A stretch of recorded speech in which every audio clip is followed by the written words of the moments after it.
الباطل في إصرار ومعراج سيد الكبائر.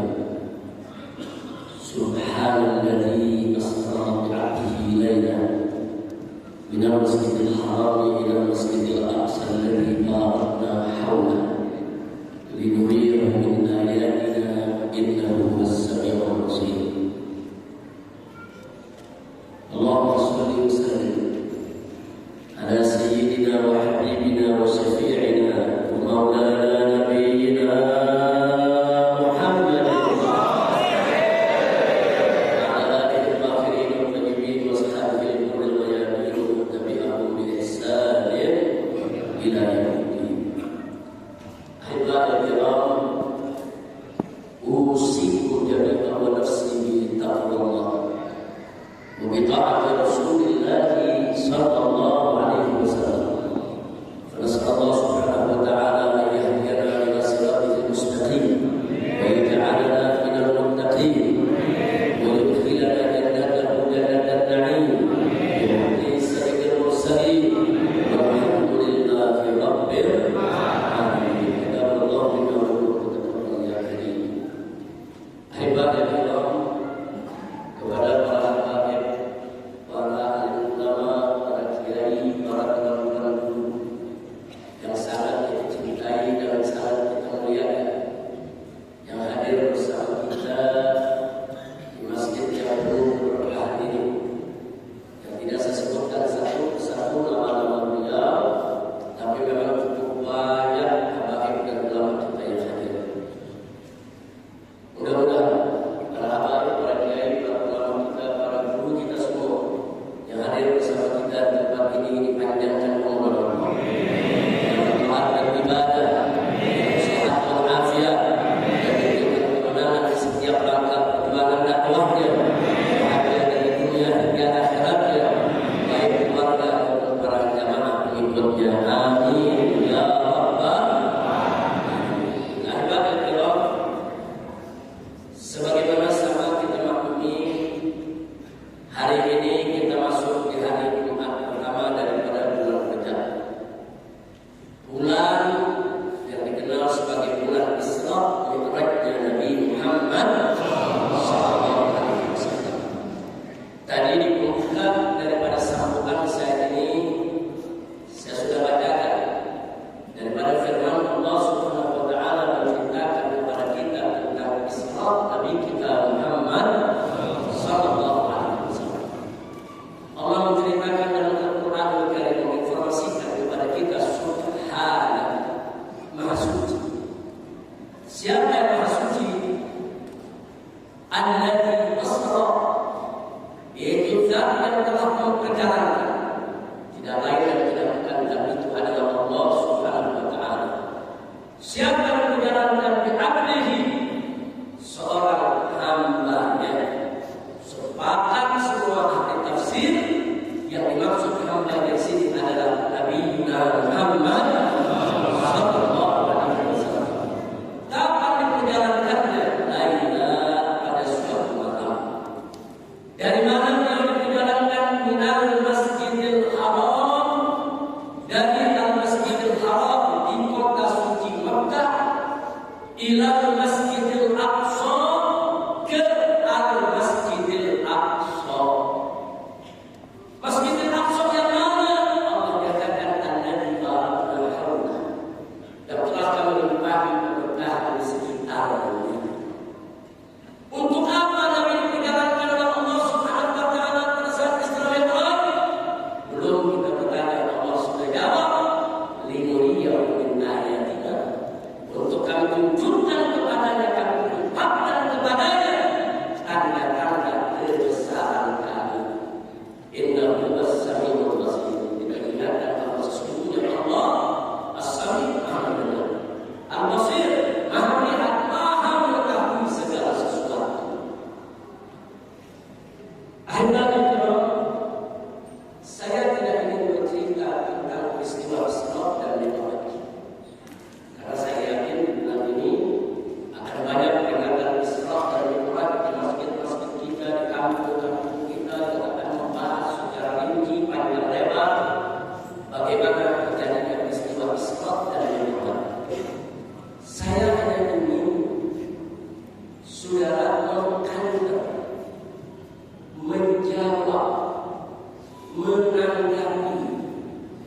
Sudah, lontaran-lontaran musuh-musuh Islam dari kalangan orang kafir, orang-orang zindik, orang-orang munafik, orang-orang liberal yang baik secara langsung maupun tidak langsung ingin menyerang ayat ini. Sudah, dalam ayat ini Allah katakan Al-Masjidil Aqsa alladzi barakna Masjidil Aqsa yang kami telah limpahkan keberkahan di sekitarnya.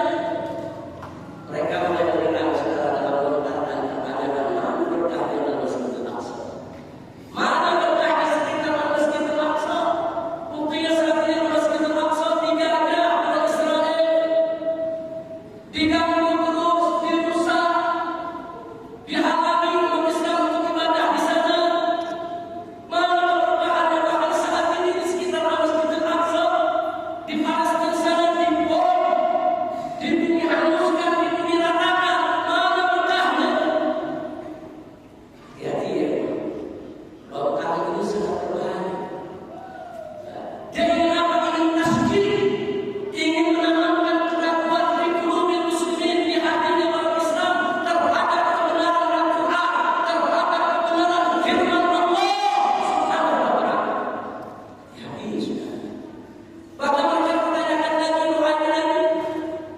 Nabi pernah doa di hadapan para sahabatnya. Apa kata Nabi alaihi salatu wassalam?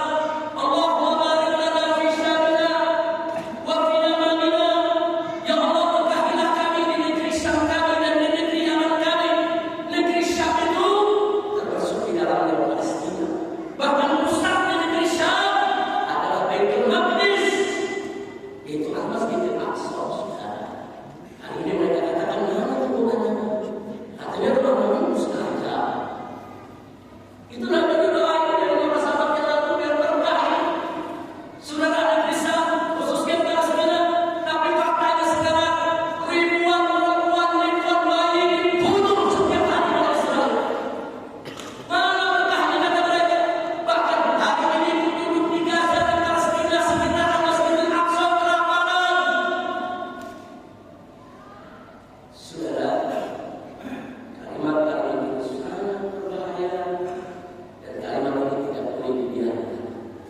Ini harus dijawab supaya umat Islam, khususnya generasi muda yang baru mengenal Islam, yang baru tahu Islam, yang mengenal tentang Islam, saudara, supaya mereka bisa waspada, jangan masuk perangkap jebakan kaum kafirin dan kaum musyrikin serta kaum zindik, kaum munafik, orang-orang musuh Islam yang sengaja ingin melakukan tasjid. Tasjid itu memasukkan keraguan supaya kaum Islam ragu dengan nabinya, ragu dengan Rasulnya, ragu dengan kebenaran firman Allah dalam Al-Quran.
dalam melihat keberkahan yang dijanjikan Allah, yang dijamin Allah, atau dinyatakan Allah, mau menerima kalimat Nabi-Nya. Jangan hanya terpaku kepada satu peristiwa di satu waktu, tapi kita juga harus lihat peristiwa masa lalu, peristiwa saat ini, sudah akan prospek peristiwa ke depan. Baru kita bisa menilai keberkahan itu secara utuh. Jangan sepotong-potong. Kalau kita melihat secara Nabi, saat beliau di Mekah sudah menderita, susah, diganggu oleh orang-orang kafir, sahabatnya dibunuh. Tapi kalau melihat perjuangan Nabi dan berkah, itu adalah episode Mekah. Setelah itu adalah episode yang depannya, episode Madinah, saudara. Jadi kalau melihat keberkahan perjuangan Nabi, jangan melihat secara parsial. Hanya melihat perang Nabi kalah, berarti keberkahan dulu. Sudah sebelum Uhud itu saudara masih ada perang Badar, setelah Uhud masih ada perang Ahzab dan ada perang-perang lainnya. Bagaimana Allah mengenalkan Nabi kita Muhammad sallallahu alaihi wasallam. Begitu juga persoalan Palestina, begitu juga persoalan Masjidil Aqsa. Jangan melihat satu peristiwa di satu waktu. Jangan hanya melihat peristiwa di bulan Oktober 2023 sampai hari ini. Enggak begitu, saudara. Sejarah Masjidil Aqsa begitu panjang. Sejarah Masjidil Aqsa ini saudara sudah melewati 1.500 tahun lebih, saudara. Bukan segala yang pendek, bukan segala yang sederhana. Maka itu kalau kita melihat apa betul Masjidil Aqsa dan sekitarnya di negeri Palestina di sana berkah, jawabnya pasti betul. Kenapa kita mengatakan pasti betul? Karena yang berfirman adalah Allah, yang berdoa adalah Nabi kita Muhammad sallallahu alaihi wasallam. Saya mau tanya dulu sebelum saya lanjutkan, semua di sini beriman kepada Allah, beriman kepada Allah, yakin kepada Allah, yakin kepada Allah.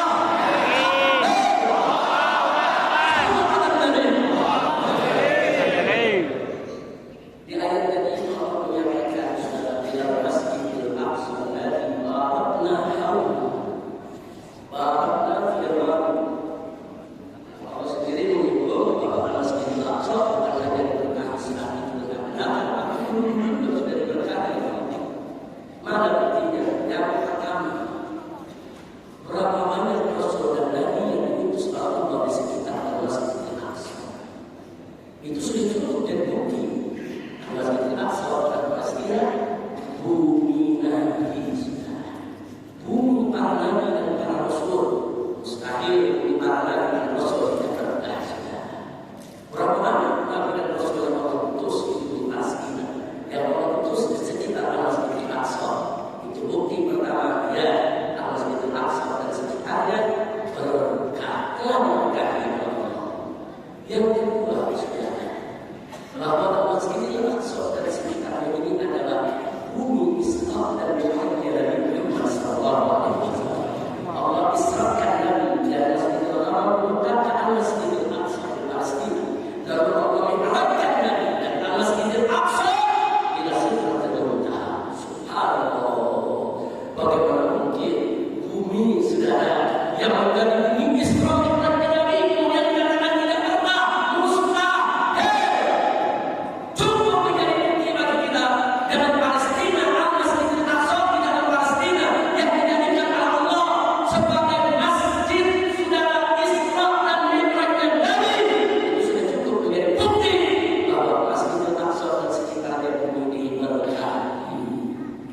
Yang ketiga, saudara, Masjidil Aqsa dan sekitarnya tempat kelahiran Nabi Isa alaihissalam. Siapa yang kenal Nabi Isa alaihissalam? Nabi yang mulia, Nabi yang suci.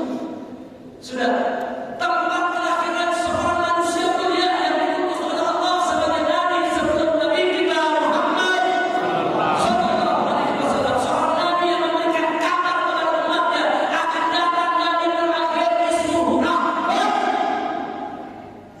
Ini mana mungkin Masjidil Aqsa dan sekitarnya, saudara, ini Palestina tidak diberkahi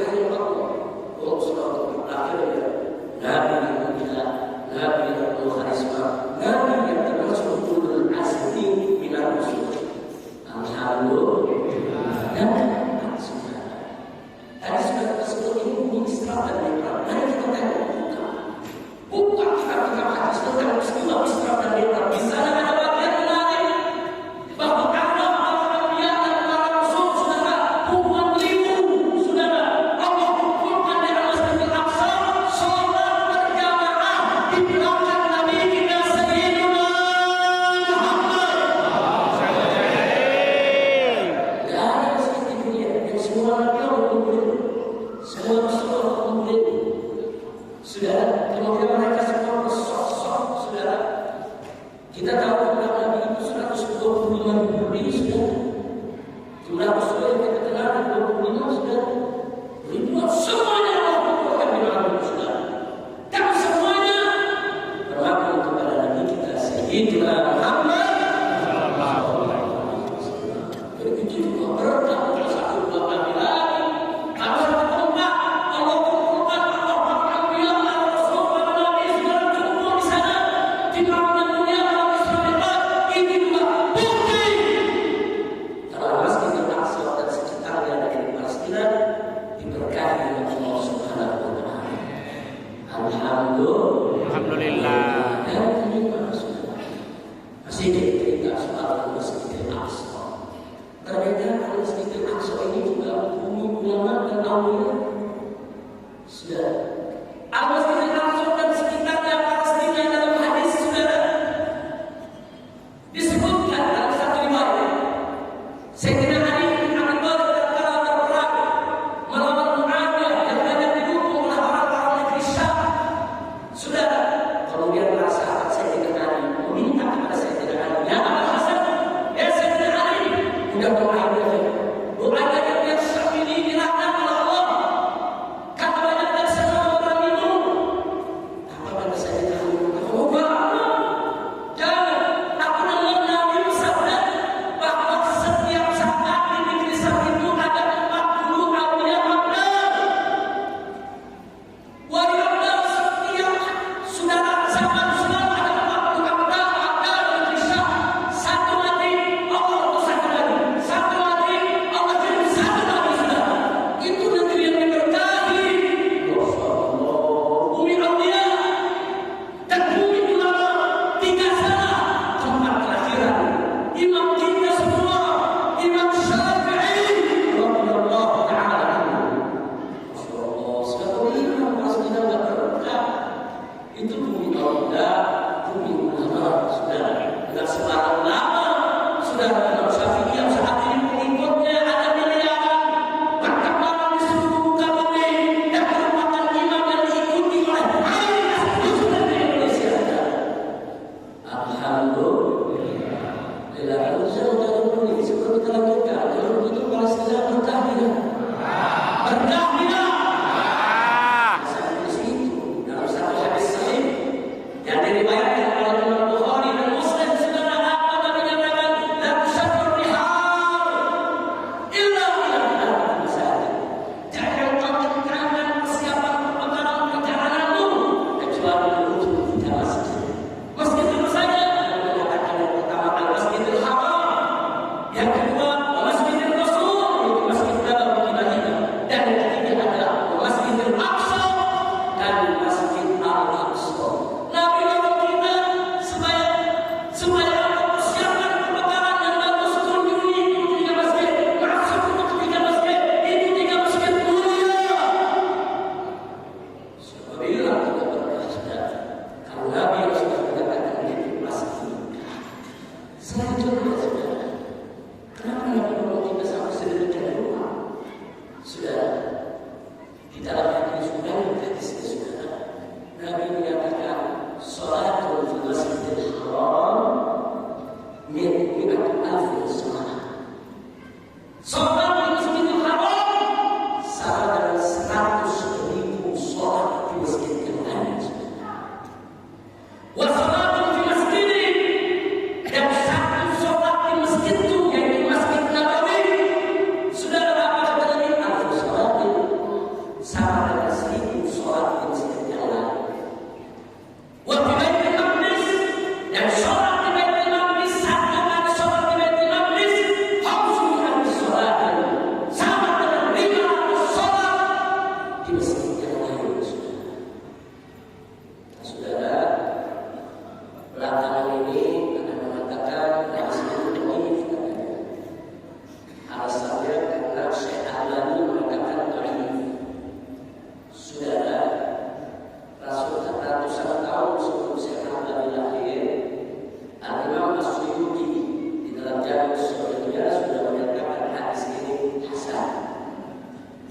Al-Albani, saudara, dia hanya menukil. Dia menukilkan kalam ulama-ulama sebelumnya untuk menentukan satu hadis sahih atau dhaif. Tapi kalau Imam Suyuti kita hanya menukil, kami termasuk perawi, termasuk syekh dalam bidang hadis. Bahkan saudara, dalam kitab Al-Muqaddimah ini dikatakan hadis ini saking banyak riwayat yang tahu maknanya. Lafaznya memang tidak mutawatir, tapi maknanya mutawatir karena populer menyebar di mana-mana. Maka itu saya sarankan untuk membaca hadis ini di tempat ini, karena Imam Suyuti menyatakan hasan. Kenapa hasan? Karena hadis itu memang banyak. Walaupun ada satu dua yang dhaif, tapi itu yang tidak parah. Itu semua dikumpulkan satu sama lain saling menguatkan. Kalau dia tidak menjadi hadis sahih, apalagi hadis mutawatir, minimal dia bisa menjadi hadis hasan. Alhamdulillah. Sekarang saya mau tanya saudara, sholat di Masjidil Haram 100.000, sholat di masjid yang lain, sholat di Masjid Nabawi 1.000, sholat di tempat yang lain, sholat di Masjidil Aqsa sama dengan 500 kali sholat di masjid yang lain. Saya tanya, ini berkah enggak? Berkah enggak? Ini Masjidil Aqsa dan sekitarnya tidak diberkahi. Jadi kalau saya mau kupas satu persatu keberkahan yang ada di sana, saudara, baik keberkahan masa lalu maupun keberkahan yang sedang berlangsung dan keberkahan yang akan datang, pasti semua terwujud. Jadi jangan bilang gara-gara perang badai Aqsa, saudara, langsung dikatakan bahwa ini berkah. Gara-gara Israel Iran, bahwa ini berkah. Dulu juga Nabi diserang oleh orang-orang Yahudi. Dulu Nabi juga diserang oleh para musyrikin. Itu merupakan resiko perjuangan menegakkan kalimat La ilaha illallah Muhammadur Rasulullah. Baik, kita lanjutkan sebelum saya akhiri.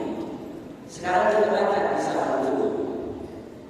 Sudah ternyata keberkahan lain yang dipuji oleh Palestina, Al-Aqsa dan sekitarnya tidak dilakukan lagi.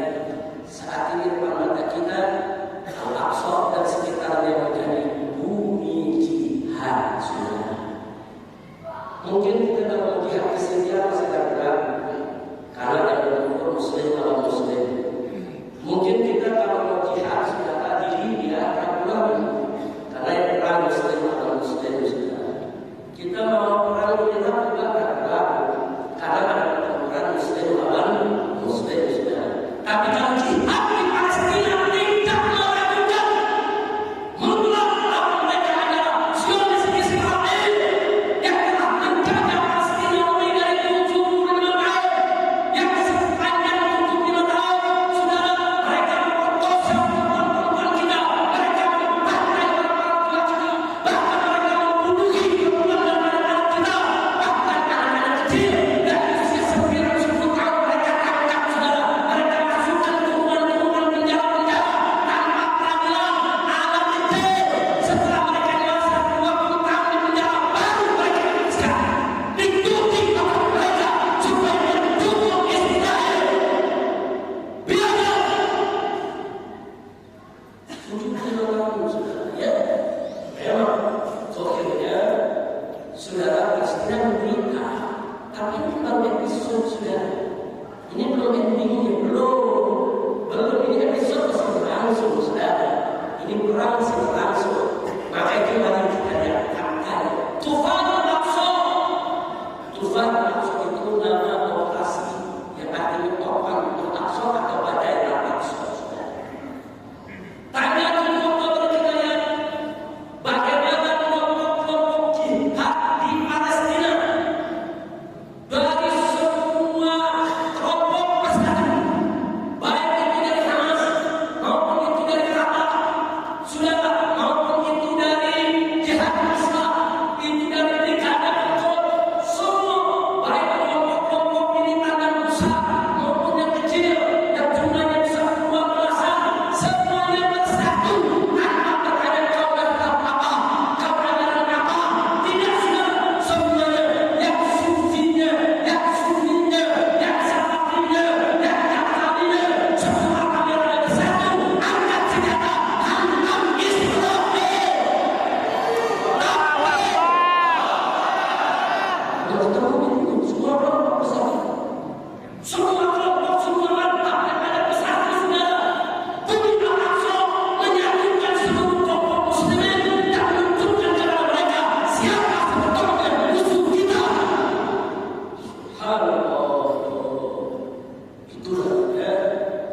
Mereka yang jadi berita ada pemberontak di Palestina, pemberontak Palestina membunuh orang-orang Israel, pemberontak Palestina merampok, pemberontak Palestina merampas, pemberontak Palestina memperkosa. Itu fitnah-fitnah yang mereka sebarkan di seluruh dunia selama 75 tahun. Sehingga selama 75 tahun, saudara, umat Islam di seluruh dunia, saudara, tidak pernah terbuka tentang mereka bagaimana pecahnya Israel. Tapi sekarang beda, saudara. Hari ini kita jangan medsos. Walaupun medsos itu sendiri masih hidup Yahudi, saudara, tapi dia tidak bisa kendalikan orang-orang yang menggunakan medsos. Dengan jutaan akun umat Islam di seluruh dunia rame-rame, saudara, mereka menyebarluaskan apa yang sudah terjadi di Palestina, bagaimana menjadi Israel, bagaimana jahatnya Israel, bagaimana dunia Israel. Jihad di Palestina akhirnya, saudara, berhasil membuka gembok Israel. Alhamdulillah. Setelah buka gemboknya apa yang terjadi? Sekarang seluruh dunia bukan orang Islam, tapi orang Israel. Amerika, walaupun negaranya bela Israel, tapi jutaan rakyatnya tiap hari demo memprotes negerinya dan mampu mendukung genocide yang terjadi di Palestina. Subhanallah. Ini berkali jihad. Kalau ada jihad di Palestina, tidak bongkar kedokteran Israel. Bukan hanya Israel yang kedokteran bongkar, saudara. Semua negara-negara Barat yang selama ini membantu persenjataan Israel, mendukung Israel, semuanya terbuka. Inggrisnya, Amerikanya, Perancisnya, Jermannya, saudara, sampai negeri India, Korea Selatan, rame-rame bela Israel. Kirim tentara, kirim senjata, Alhamdulillah. Sekarang saya bertanya, musuh yang selama ini punya kedokteran yang bongkar, bagi umat Islam berkah. Berkah. Jadi jangan diartikan berkah itu waktu karena bukan karena itu, saudara. Dibongkar yang kedua musuh itu keberkahan yang melimpahkan di Palestina. Sekarang ini sudah Israel dan kontrol dan program terbongkar semua kebohongannya lewat jihad Palestina. Itulah keberkahan yang melimpahkan di Palestina sampai hari ini. Alhamdulillah. Yang berikutnya, bukan itu aja yang terbongkar. Dengan adanya jihad di Palestina sekarang kelihatan mana pemimpin-pemimpin Arab, mana pemimpin-pemimpin Islam yang peduli terhadap Palestina nasional, saudara. Kelihatan terbongkar semua kedok. Siapa yang jual, siapa yang tunggang, saudara. Kelihatan semuanya sekarang, saudara. Nggak bisa ditutup-tutupi. Raja Arab yang mana, emir Arab yang mana, pemimpin Arab yang mana yang peduli kepada Palestina dan mana yang tidak peduli, bahkan membantu Israel. Bukan saudara-saudara. Ada cuma punya pura-pura marah pada Israel, tapi belakangnya tetap kirim kepada Israel. Terjadi di mana-mana, saudara. Kebongkar. Termasuk yang di negeri kita bongkar juga. Ada menteri dia bikin pertemuan dengan Israel, menormalisasi hubungan, saudara. Kebongkar. Kalau dari pihak Palestina kita tidak akan pernah tahu. Kalau di negeri ini, saudara, ada orang pejabat, begitu juga oligarkinya, diam-diam ingin membuka hubungan dengan Israel. Tapi alhamdulillah, jihad Palestina semua bongkar. Saya tanya pada musuh, bongkar, berkah tidak? Berkah tidak?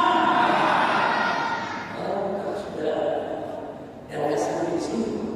Dengan jihad Palestina, kita tahu apa arti sabar, apa arti bertakwa, saudara. Mau belajar sabar, ya pasti. Mau belajar sabar, ya pasti. Setiap anak, ibu, suami, saudara tidur bersama, nggak tahu besok masih hidup apa enggak. Karena tiap saat tubuh bisa terjatuh, saudara. Itu namanya sabar. Sabar, kita mampu di sini, saudara. Kita benar-benar bersabar, kita bersedihnya, ada sekarang. Bahkan mulutnya panjang, saudara. Bertahun-tahun. Kita yang pasti, saudara. Masya Allah, mudah-mudahan belasan ribu bayi ibu, saudara. Berjuang, perempuan akan berusaha dibunuh, saudara. Jadi kalau belajar sabarnya, ini belajar sabar. Jadi pasti mengajarkan kepada dunia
pernah meninggalkan sholat 5 waktu, bahkan sholat 5 waktu yang mereka berjamaah, bahkan mereka puasa seluruh kemiskinan dan tidak.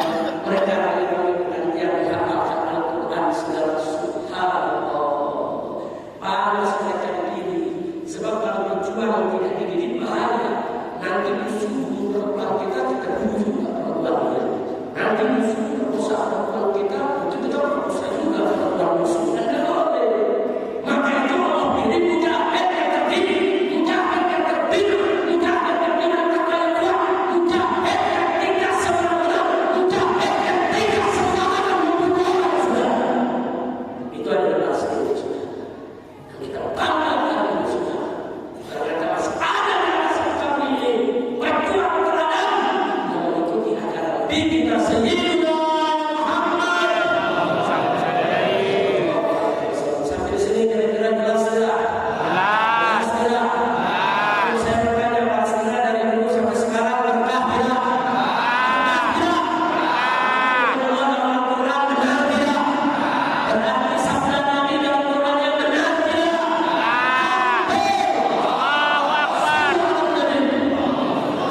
Jawab semuanya, siapa yang maha besar? Siapa yang maha kuasa? Siapa yang maha perkasa? Siapa yang maha agung? Siapa yang maha mulia? Siapa yang maha suci? Siapa yang maha benar?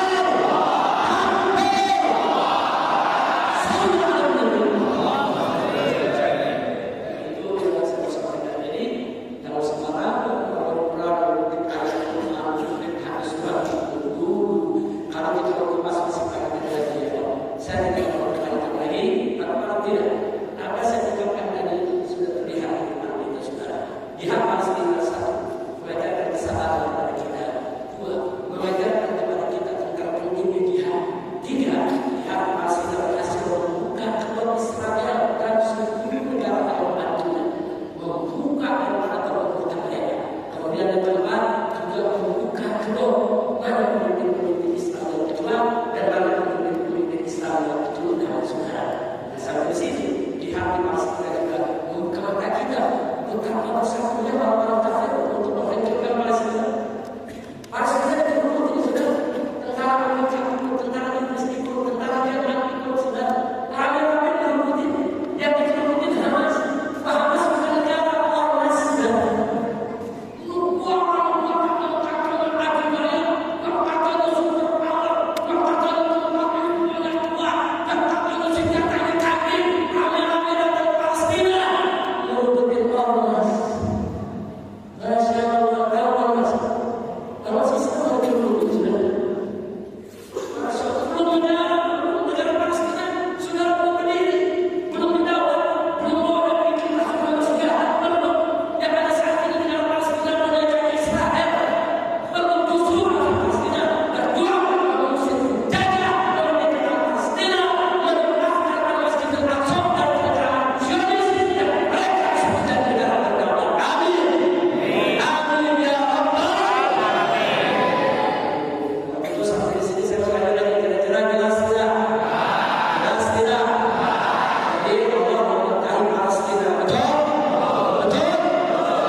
Karena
Palestina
terus kita tidak berbahagia.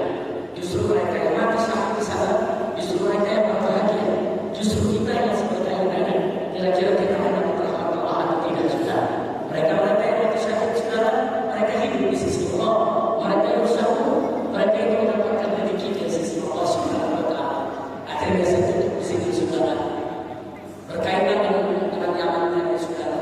Untuk Yaman punya keberkahan yang lain. Ulama-ulama Yaman, mereka lah yang akan berusaha. Mulai dari India Selatan, Malaka, Singapura, Brunei, Thailand, saudara, Filipina, sampai ke seluruh Indonesia. Mereka yang membawa Islam di negeri ini saudara, membawa Islam di bahkan dari akhlak karim, sampai mereka akhirnya berbau. Mereka ulama-ulama Yaman datang ke Indonesia, mengambil perempuan-perempuan Indonesia, punya keturunan dari perempuan-perempuan Indonesia. Sampai baru mereka menyambut, mereka menjadi satu, dan mereka yang menyebarkan Islam di negeri kita yang saat ini Indonesia merupakan negeri mayoritas Muslim terbesar di dunia saudara. Subhanallah, ini juga berkah Allah yang Nabi berkata Allah membarakkan fi syarina wa fi yamanina.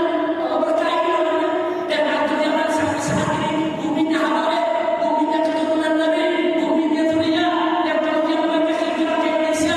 Indonesia juga sekarang ramai menjadi buminya halal, buminya muhibin, buminya kiai, buminya ulama. Sampai 50% bangsa Indonesia ramai memeluk agama Islam.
Kalau kita tidak mampu melawan orang itu,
semuanya